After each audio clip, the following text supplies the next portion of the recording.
Namaste. So I'm going to instruct you in a kneeling salutation, and this salutation I teach in my Vinyasa flow class, so 9:30 on a Monday. So we need to warm it up a little bit. Might feel a little bit stiff that time of the day at the beginning of the week. So you would start in kneeling. Sometimes kneeling isn't comfortable for people. One way of reducing the tension at the knee joint is to start with a bolster. So placing bolster between back of thighs and calves.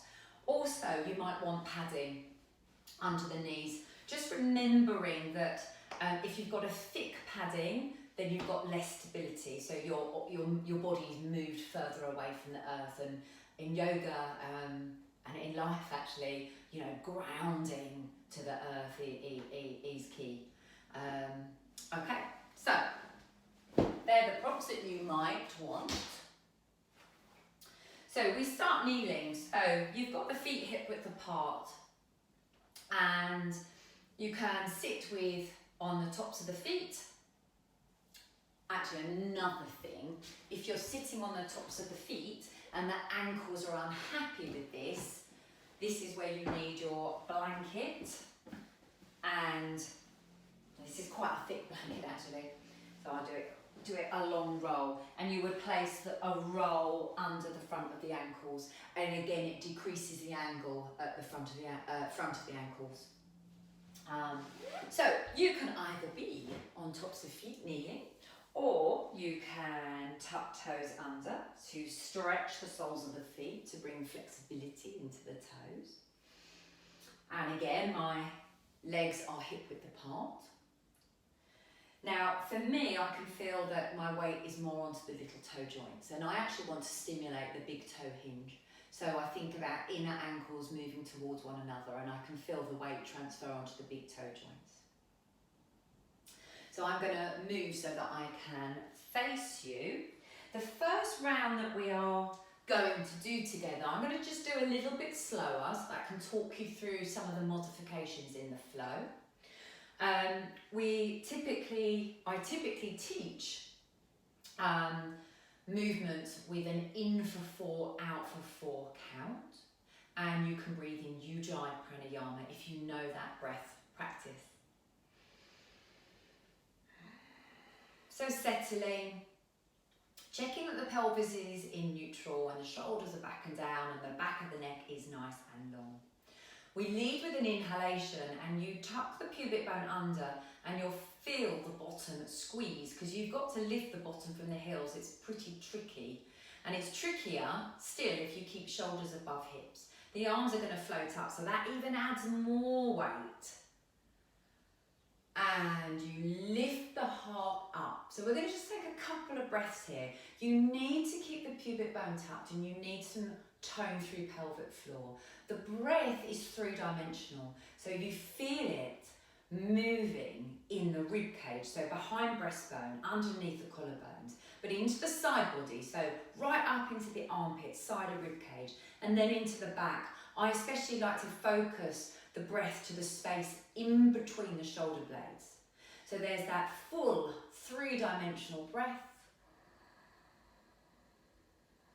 Now on the exhalation, keep the pubic bone tucked under, bottom comes to heels, and you stretch the arms forward. Forehead comes to floor, so you're in extended child. Draw some tone up through the pelvic floor, because on an inhalation, you turn the sit bones up. You can put the elbows to the floor, or the forearms hover, and you kind of glide yourself forwards.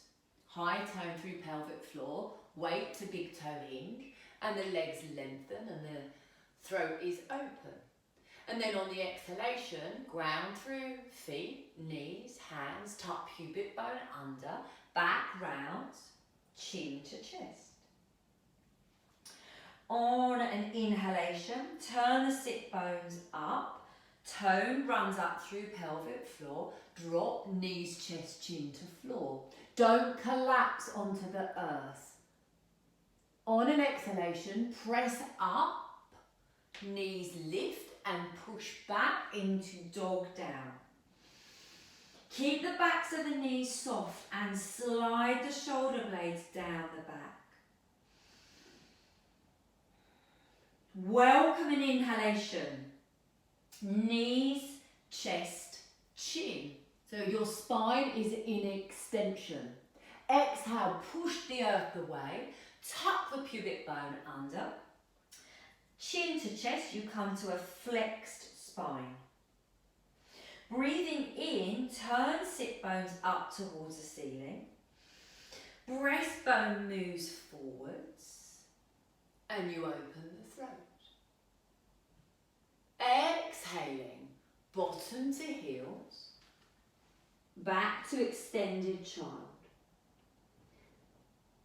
Tuck pubic bone under. Raise up to high kneeling.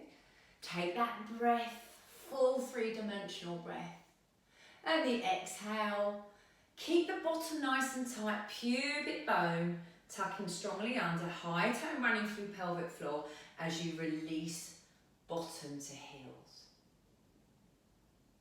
Okay, so I'm going to teach you do that again, second round. I'm going to come sideways on.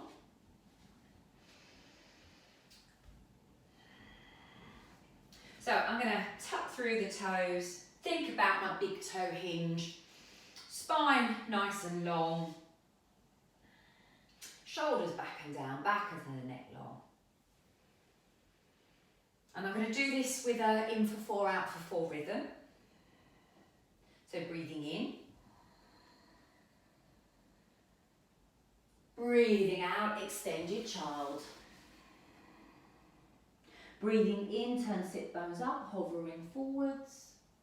Look forwards, breathe out, tuck pubic bone under, back flexes, chin to chest. Breathing in, turn sit bones up, bend the elbows, knees, chest, chin, don't collapse to the floor. Breathing out, high tone through pelvic floor, push back into dog down. Here for 2 breaths. Make sure you feel long and strong, weights backwards in space. Welcome the inhalation. Knees, chest, chin. Tone through pelvic floor. Push up. Tuck pubic bone under. Flex spine, chin to chest. Breathing in, turn sit bones up, breastbone forwards. Look forwards. Breathing out, I'm going to bring tops of feet to the floor. Extended child. Keep pubic bone tucked under, lifting up. Take that full through-dimensional breath. And then exhaling again. Keep pubic bone tucked, shoulders above hips if you can. Back to kneeling. So I hope you enjoyed that practice. It's a really lovely practice to work with the pelvic tilt. So on each exhalation, we're tucking under with the pubic bone and the back rounds and